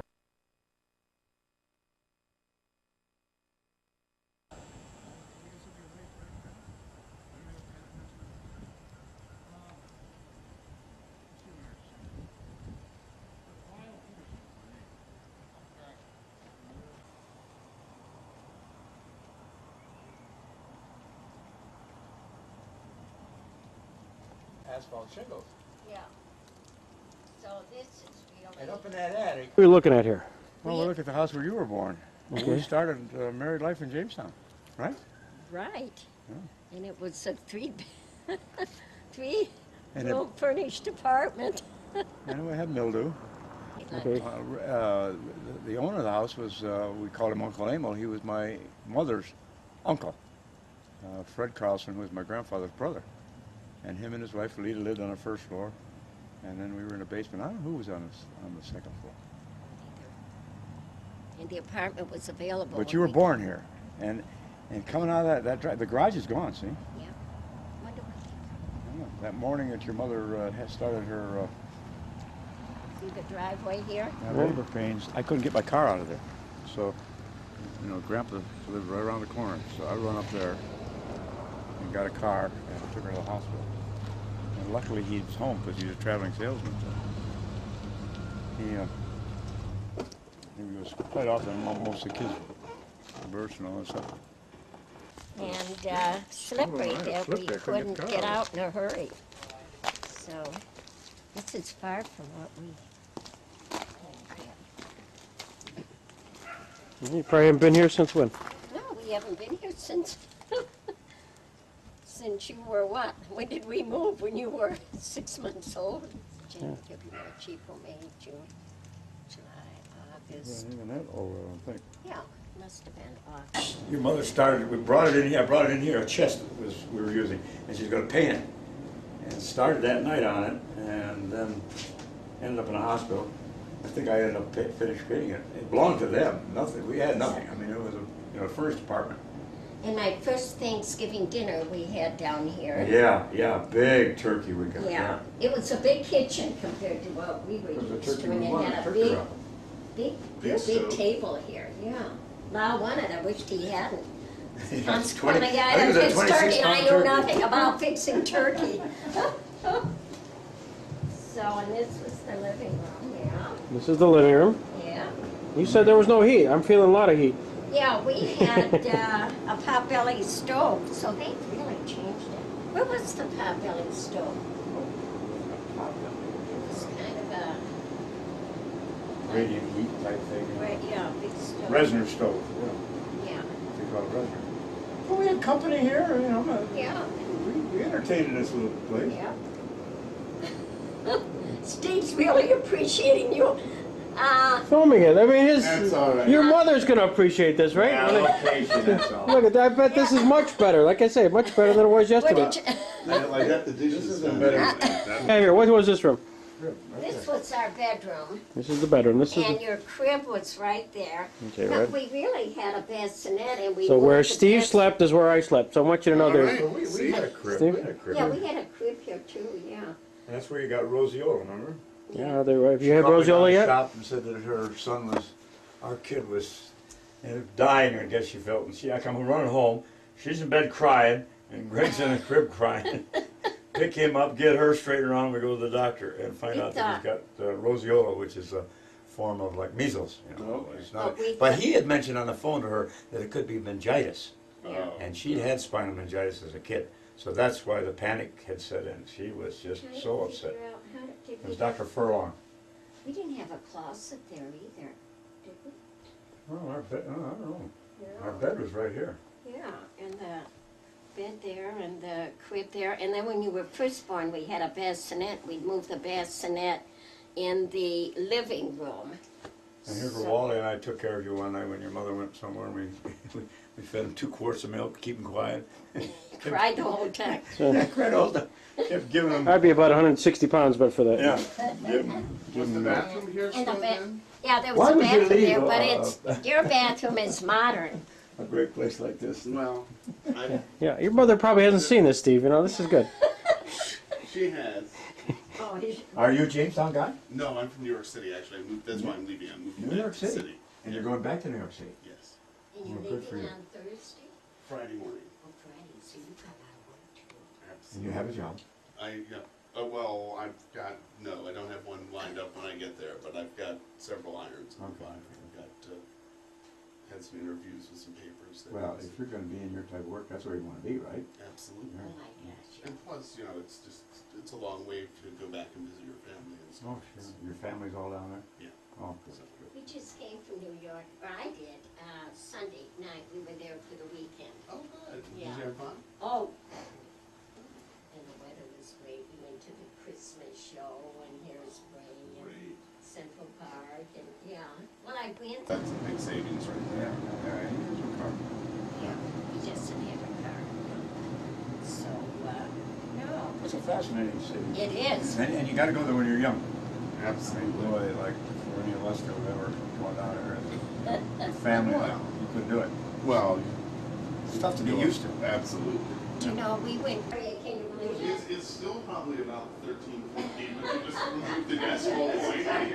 You got probably. Well, we couldn't believe it when I was looking up our old, our honeymoon expenses. I thought, Waldorf at $13.50 a night. Of course, $13. Always will It's, see, they remodeled everything here. What was that used for? We kept our boots and our coats and everything in this closet. And if you kept your shoes or anything there, they would turn moldy. Nice. What about over here? What was this? And, Did you have a washer dryer? yeah. But they've completed. Yeah, this was the washroom. You take your time, we have no hurry, we ate late breakfast, so just take your time. Would be, yeah, of course, I threw it away. I don't remember that at all. Well, I vividly remember you starting the job and then, No. it was a night. But I think we did our washing and drying here, yeah. But they've completely remodeled it. This is nice, Greg, This is nice. This is compared to ours. why we were pioneer type stuff. Well, This is very, very nice compared to. Well, it's clean. it burned down almost, you know? They remodeled the whole thing. Well, you know, when you were, when we came home a week or so, and then we went up to, out on rates and stayed a couple of weeks, and then we came down here. We came down here. We're on I our own. was scared to take care of you all by myself. I needed help. Well, just think, I had a couple of grandmas handle it. That was pretty good. Yeah. Pretty good living here. Well, yeah, poor Grandma Carlson, oh, you know, she had her hands full with. Hey, we're gonna take you and him to, Steve to Oh, that's lunch. great, because he's got to go. Big. And here's where, we got pictures of me setting you up on the refrigerator. Yeah, you remember? remember that. Well, I don't remember that, but I remember the We picture. got a Yeah, picture the of it, yeah. picture. Yeah, And that's- Lyle would put you up on that refrigerator, and I thought, oh You my got tough. gosh. Huh? Toughen him up. Yeah, toughen So, yeah, him up. like Michael I- Jackson, you know, remember holding his kid over the railing? Yeah, Same right. type I of- thought that was terrible. Mhm. And the table was, we had a big, big table here, so we could entertain Thanksgiving and everything here with company. But that's where Wally and Lyle sat in there on the sofa and kept feeding you. Okay, let's see what happened. Bottle after bottle, and then we'd walk you up and down Sturgis Street, and you would be crying. You had college. Yeah, well, we think it was colic. For 6 months you cried, and nothing would stop you. And we had actually a Cadillac buggy Oh, that it your was- mother and they dad had given bought us, us. yeah. Yeah, boy, it was nice and big. And we'd go up and down the street, and you'd be crying. So, yeah. That's probably that's why Dale Marshall thinks he remembers me, the little kid crying. Yeah, right. You did. And what's his name lived next door to us, one of the Norquist brothers. Francis. great sister, our niece, yeah. And neighbors in those Constantine family. Who lived in the other house next to that? That was the church, Well, that was? yeah. That That's was what I thought it was. the That's right. Greek Orthodox Church, and then they converted it. But it was a 9-room house and 4 bedrooms, and then Mumor lived up on the 3rd floor there. And for a while, Phil and Ethel, when they were first married, and they lived up on the 3rd floor. And then when they left, Mumor lived up there for a while. And Where was your room? My room was in the back there. I can't remember. I was trying to think how the layout was. But your Lyle, when This is where we used to park right here and smooch a little bit for On the side here. right here. And some of them drunks would come up here from Gunnell and Carl that knew me from Gunnell and Carlson at 1, 2 o'clock in the morning, and they'd see us sitting in there and then start to hoop and holler. And we did have a back porch with that railing, remember? The trellis was here. A trellis, yeah. And Lyle climbed up. She got locked out one night, and I called her for trellis and got in. Just got in as her dad got up out of the bathroom. I just froze again. He didn't see me. If he'd seen me, he'd have poor guy that died of a heart attack. And then when he went back in, then I came down and let her in. Yeah. I'm trying to think. I think that had to be my bedroom in the corner there. Yeah, I was in the corner. I was never in your bedroom. This used to be a garage. But yeah, there was. You're on the 2nd floor? On the second. You mean? You. That's where you lived, on the 2nd floor? Oh, it was just a one-family house. Yeah, but your bedroom was in the 2nd floor? Bedroom was in it. Yeah, we had Big kitchen they had. 4 bedrooms and upstairs, and it was a big well, you can see a 9-room house. It was only Sure. one, but there was the apartment on the 3rd floor. But our big kitchen there, our dining room there, and the living room in the front. And then 4 bedrooms upstairs. 1, 2. Actually, it was 5 bedrooms. 1, 2, 3, 4, 5. It was a 5-bedroom house. Yeah. And Slewfoot had a dog that used to walk about the time when we'd come up here and sit and sparking. And you'd see the dog, remember? He had a rope Way about down there.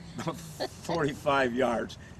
Slew was still up there, and here was the dog. Well, we knew he was coming.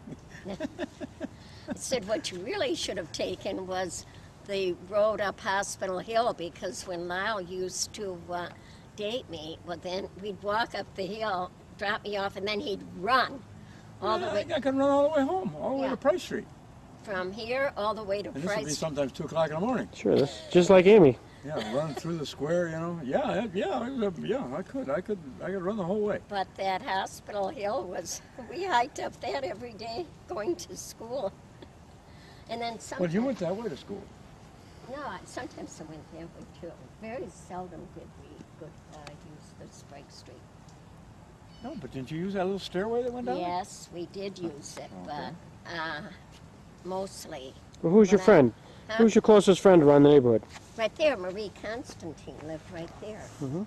And they didn't have a telephone, so they would always come over and use our phone. It's a big house. Yeah, well, they lived Big on family. the 1st floor. Catchies lived on the 2nd floor. And I think they only had 1 or 2 bedrooms, and they had about 7 kids, 6 kids. Yeah, they only in that apartment. And old man, the old man Constantine was a window washer, offices at night. He worked nights, and he was like the old timers. He had a lot of money on him, you know, all the time. I knew him well from down at Gunnell's before, you know, I knew her then. And CS got some financial difficulties, and he borrowed money from Tom. And if you put that all together, I mean, here's a guy that had a big meat market, and this guy here was an office worker, but he borrowed money from him and handshake. No, nothing And written. that was Nothing written. Nothing written. And CS would pay him back, you know. But But that's the kind of neighbors they were. Yeah. They couldn't speak English very well, the mother and When she grandma. came up to the camp where you were growing, and Mrs. Constantine came up here, and she cried from the time she saw your mother for an hour and a half until she left. But they didn't speak English. But all the kids went to our Sunday school until they had a Sunday school with the church. So we would bring. And they had a kid corresponding to each one of your kids, right? Yeah. Their kids only, they kept going after Yeah, they had, us. they had them after that. But each one of their boys were the same age as my brothers and sisters. And we play on that four corners there. Now, that was a parking. What was that? A park? What was over here? No, There was a big field there, that church Yeah, wasn't that there. big field, and they'd play baseball up there. But on the four corners there, we'd gather every night and play kick the can, kick the stick. Then we'd have sneaks, and there were a lot of kids in the neighborhood, so we would have a lot of fun, and that was the gathering place. That was the home. Then, that house right across the street, now it's great. Old man Anderson lived there, and we pestered the life out of him. We would rob his apples, and he was always chasing the kids, mainly my brother Harold and the older brothers, not me. Yeah, well, Harold shot out streetlights up here with a BB gun. Wow, they said he did. You know, and I And he think was did. always calling the cops on my brothers and the Constantine kids. And Dad would go down the corner and says, "Oh, we didn't, you know, our kids would never do anything like that." But he was. But they did. But The my best- dad and mother thought their kids could do no wrong. They wouldn't do anything The best like story that. was when Henry and them went down to Homeland's wallpaper and paint. They had a shack here somewhere, and they stole a gallon of paint and got it up here and found out they didn't like the color. So they flew back down to the store to exchange. The color. They mean poor Phil, and he was They didn't so. know anything about it. He was the innocent one. Henry was the one that stole it. It was a gallon of paint. And he went down there and stuttered and he says, "I can't do that." So, and many times in the garage, my brother would, before they had license, would push the car down while my dad and them were sleeping, push the car down the driveway and then push it down the hill just enough and then get it started, and then they could. The driveway here. This is the old Yeah, drive. that's the driveway right there. And they rented out one of their rides, remember, to Olson. Yep. Yeah, because he was always a nuisance, because if we park here, then he... Good. That's good. No, but in the front of the house, all the neighbors gathered at our house, and there was a swing on that end, and we'd bring a card table out and play Monopoly or play games out there. And Edie Cook, the rug man, lived next door to us.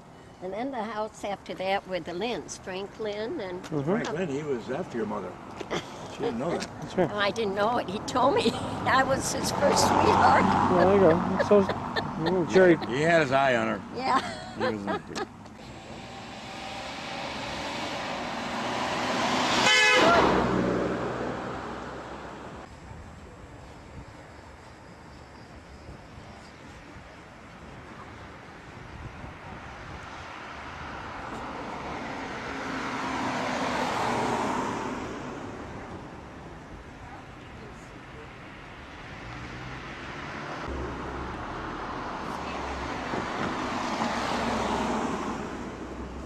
All right. Now, who owned this house?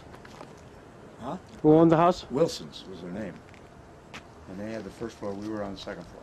And I must have, I left here, I could have been more about 2 years old when I left here. Why did they select this house? Do you have any other idea? No, it was on the north side. You know. Okay. Dad, you know, I mean, he traveled, of course, with them. They were newly married. And Lyle said he only lived there till he was 2 years Oh, old. yeah, I probably would. Yeah, there's pictures of me running around that. It was a horse there. There's some pictures of me, and you can tell from the picture how old I was. I was 2 or 3 maybe. 'Cause I got a water pistol, I think, in my hand. So that, And that's where I was tormenting my mother when she was pickling, and my mother said, "Okay, help yourself." And I took a red pepper, and threw it in my mouth, and I cried, and I went wild. And the only one that bothered was Aunt Rang. She thought it was just criminal that my mother would let me chew on a hot red pepper at 2 years of age or whatever. Rach said, go ahead. So they leased this property here. They were tenants Yeah, they're tenants. of 172. Yeah. And right next, yeah, and the guy lives here now. Look at here. The P is off there, but it's Lyle Peterson Jr. Right. Let's go ahead. And then where'd you go from here? Where'd you go from here? Up on 75 Sturgis.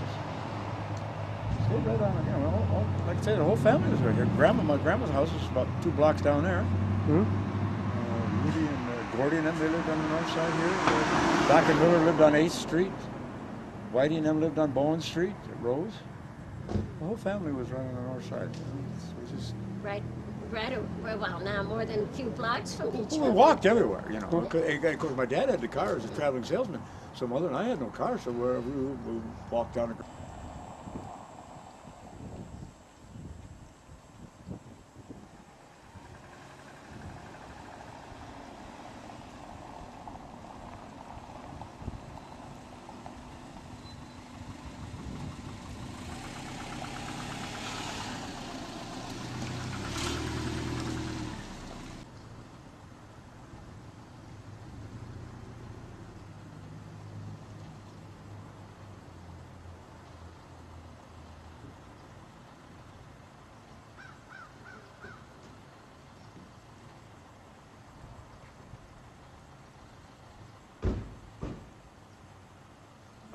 That window that you see there, that was a closet, and it was a whole, we went to that bedroom, see? The whole length was a closet. And right there at the window is where I had my office for my detective agency. Which one's that, where the diamond is? Yeah, where the diamond is, yeah. That was my detective agency. Mother and Dad's bedroom was right here, and mine was right there. You're in the back of the house. And I had a rope that Red would put the morning paper on. I could lift the paper up into the bedroom. I didn't have to go very far to get it. And I had a little thing out on the side of that garage where I had them pet rats. And Mrs. Samuelson lived there in that house over there. Mm-hmm. And I'd have that pet, the one I could take with me, and he'd be on my shoulder. And she would holler, you know, Lyle Peterson, you get out of here with that rat. And of course, that was just enticement. I'd walk right, she'd run in the house and stand inside, get out of here. And Sundell's lived here, and he's a guy that I used to eat the big ginger cookies that Mother made. And he would tell his wife, why don't you make cookies like them kind of Lyle's out there eating? I had big cookies. Briggy's lived there. Now, yeah, and this is what, when we talk about so many kids were killed in the store. Merle Briggy right next door, he was killed. I think he was in D-Day. Sonny Rumberg lived right there in that yellow and blue, and he was killed. And then, of course, you got to go a little ways around up on the street here, Bill Anderson, and the Warner boy, and Bill Swanson lived down on Dover. There were 6 of them right around this neighborhood, but next door neighbor and across the street were killed in the service. Well, and tell them about... Well, and then I had my breadboard factories in the basement. And that. Was the garage here? Was this pretty much, are we looking at the house as you remember it? Yeah, that's pretty much the way it was, yeah. Greetings. Hi there. Where I was born on Fox Street, came here when I was probably 2 or 3. I've lived here 43 years. You, how many? 43. Is that right? We bought the place in 1960. Is that right? Well, Yeah. Moved in. Okay, see, well, that was it. We must have moved out who of here. owned the house then? Who did you buy it from? I can't remember his name, his Swedish name. His wife died. Yeah, he's quite a guy. He died young too. Oh, did he? He had Hodgkin's disease. Oh, wow. There's no cure for it then. He was a polisher. Yeah, well, yeah, I guess he was. Yeah, I mean, well, that was his trade. I mean, Yeah, he started out in he Buffalo, learned how to yes. plate and all that, but he was a polisher. Yeah. And they started with nickel plating stove parts, I think. This is a shirt. Butch, this is where they put that when they made quilts. Close that door. Sure, I got it. I got They it. put that quilt thing up right in this room here. Oh, you mean they quilted? They quilted. The women sat around. You know how they did those things? Yeah. And upstairs, yeah, it was right here. And there's I come running down to listen to the Joe Louis second fight with smelling. Yeah. And I'd set food out here and pop. And we just had got this radio, and it was right here. Uh-huh. And I'm upstairs, I had to go to the bathroom or something. I'm running down here, and he knocked him out. Yeah, on the radio. Yeah. Yeah, well, Well, this hasn't changed much at all as far as the No. structure goes, no. No, this is how just where they bad had it it. is, and my wife got arthritis bad, and she Beverly. couldn't get up downstairs. And we hunted around for one floor plan, we couldn't find one, so we had a room in the back of the house here. Well, did you really? Oh, There was a shed back there, but we tore it off, made it. remember the shed? Yes, yes, that's where Mother used to feed these transient bums, you know, that came around the neighborhood, and they had our house, and she would, you know, they sit out there in that Yeah, shed, yeah. and that's where she would feed them, I you mean, there, know. small world. We Yeah. put in a blower furnace, got rid of the old coal furnace. Yes, right, that's what we had was coal, because used to dump the ashes over here in the field. That was my job. There's a lot of them there. Oh, that's the whole thing, it's just nothing but ashes, you know. Yeah. So that works very well. Well, go ahead upstairs there. Okay. It's a big bathroom. We modernized it. Yeah, Yeah, you can but see I mean, it that, was but a it- big, big bathroom. big bathroom. And there was no heat upstairs, so Well, you No, had to go to the we bathroom. ran in here, you know, because he had a little reservoir stove. Well, what happened to that? We didn't have, I don't know, did we have a pipeless furnace here? I think it was just, No, if there's a coal furnace in here, chances are there's pipes. Now, there could have been one on the floor. that's what I mean, a great big one, and then one that let it come up into this. Yeah, so this is like Geraldo Rivera, you know? Yeah, Yeah, go ahead. thank you. Oh, yeah, see. So this is our kids' room you're going in now. We had two sons. Oh, you had two sons, okay. The same pipes are there that we hung our clothes on, I swear. Uh-huh. Our younger son got interested in being a ham radio operator. Was that right? So I strung a special antenna from the roof of the garage, the house, and in there, and he'd get up here at 2 or 3 in the morning and listen to Radio Moscow.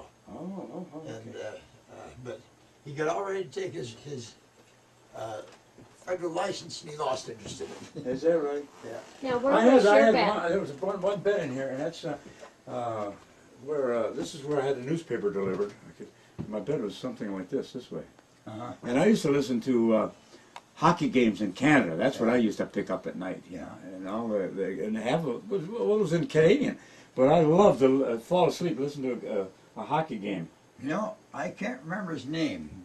It wasn't too long after we moved in here. There was an old man lived next door there. Sundell? Yeah.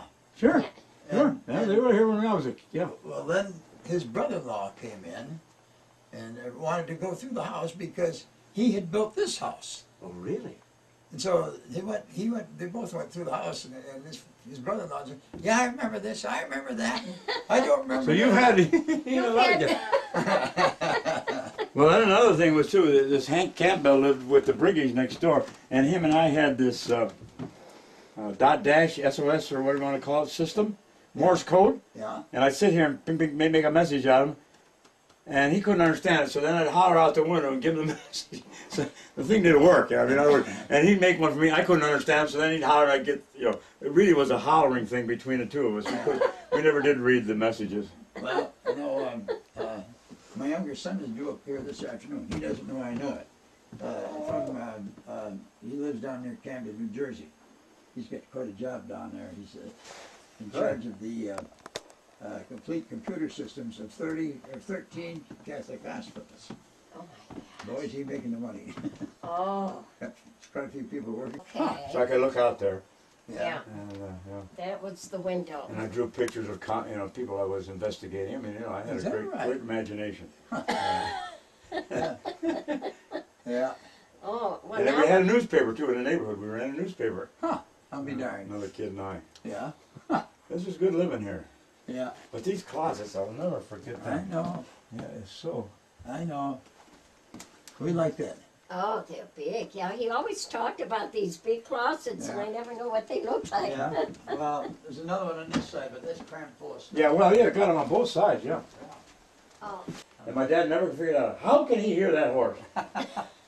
Well, now that you mention Right, I mean, there's some. Somewhat, yeah. Oh, yeah. See, there's no wooden cabinets. Yeah, yeah, the Right. cabinets have changed, yeah. Yeah. Because it seemed to me that the sink in that was even.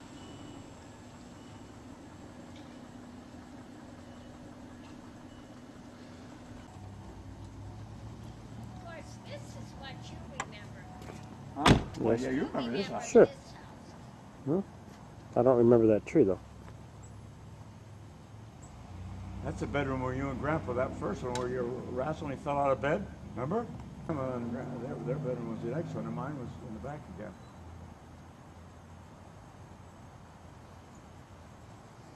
And he was siting that house when he died. That's the siting right there. And good thing the downspouts changed since Randy knocked it down. Oh, yeah, in the back there. Yeah, sure. That's That was a tricky driveway. It shouldn't be, but yeah, okay. Remember when Randy backed the car up and took off He just the talked about that, yeah. Yeah, I don't remember it, but everybody tells about it. But it's, train? What job that was. Still got him. I remember that tree right there. What's that? The tree in front of the house. Right here. Right there. No, I don't think that was there, Carl. No, you never had any trees in front of it. No. Pieces were on the side. so right there, huh? Yeah. Right there. And Dad put that basement thing in there. And remember the big pine tree he had here that ended up in Brooklyn Square? Yep. You know, it's funny how this yard at the time when you were a kid seemed so big. And a victory garden he had was back there, and he had pretty good success with it. Really, he did. Yeah, the And he grew his rhubarb. peanuts over here, on this side of the garden. He had the peanuts. I remember rhubarb. Yeah, Rhubarb he had, yeah, they had good rhubarb. And we tried to plant it over our house, remember, it never worked. Yeah, and it Never never worked. worked. No. So, But see, I only lived here probably yeah, I was 3 years, surprised. maybe. There. Well, then you were off to school. They lived here, but I didn't. Me. I was. I think I was still in junior high when we came here, but probably my last year. Oh, Yeah, I think we better. I think. no. When I was playing football for Washington and all that stuff there, we lived on Price Street. So how? Yeah.